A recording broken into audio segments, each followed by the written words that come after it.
You're watching K News HD.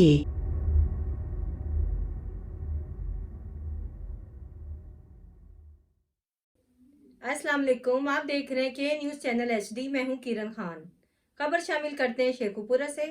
दुनिया भर की तरह शेखुपुरा में भी आज सिविल डिफेंस डे का इनेकाद किया गया, जिसकी क़यादत chief warden civil defence Chaudhry Mohammad Ilyas ने की। मजीद जानते हैं हमारे ब्यूरो चीफ ताहिर खान से। जी, मैं इस वक्त मौजूद हूँ शेखुपुरा के ऑफिस सिविल डिफेंस में।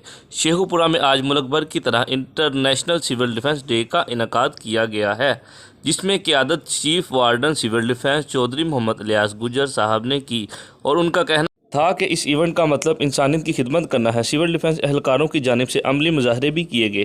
तकरीब में civil defence officer Zulfiqar Awan, senior inspector Hanif Virk, inspector Hafiz Mohammad Suleman, chief warden civil defence Chaudhry Mohammad Ilyas Gujjar साहब और रज़ाकाराना और सहाफ़ियों की बड़ी तादाद ने शिरकत की और रैली निकाली गई।